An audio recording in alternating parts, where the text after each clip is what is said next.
Professor Deborah Lipstadt. It's very slippery. Thank you for having me. It is an honor to be here to participate in this commemoration.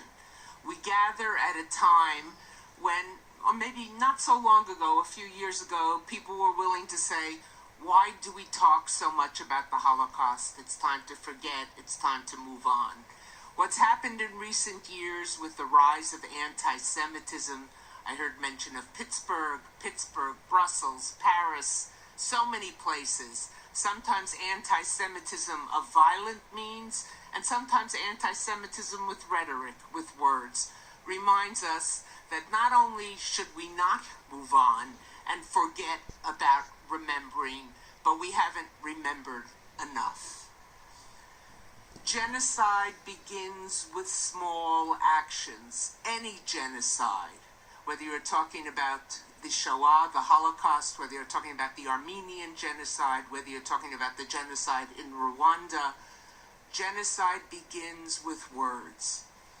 We individuals gathered here may not have the power to stop genocide once it has already begun. But we do have the power to call attention to words of hate, words of discrimination, words of prejudice. It doesn't mean that every word of discrimination, hatred, anti-Semitism, prejudice will lead to a genocide, but genocide will always start with that. It's also exceptionally important, and I've seen this in my work and in my research and in my writing, and I'm sure many of you are familiar with it as well, to recognize that anti-Semitism and so many other forms of prejudice, but speaking specifically about anti-Semitism, doesn't come from only one political direction.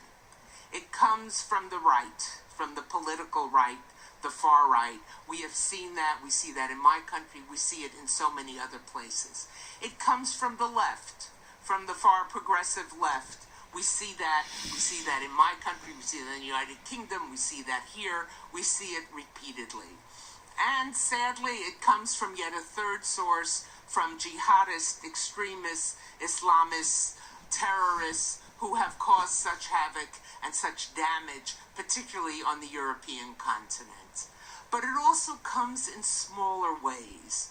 Amongst people, including new arrivals, but of course not only new arrivals to your country and other countries, who would never think of taking up violence, who would never consider picking up a gun, a bomb, a knife, and doing violence, but who make a crack, who have learned and believe and spread the notion that Jews are bad, Jews are evil, Jews are dangerous. Those are the kind of things that foment and spread anti-Semitism. This is something we must all fight. We must look to government leaders, to policymakers, to ways to fight it. We must look to our educators, and we must look to one another to stop the little small actions. I end where I began. It begins with small things.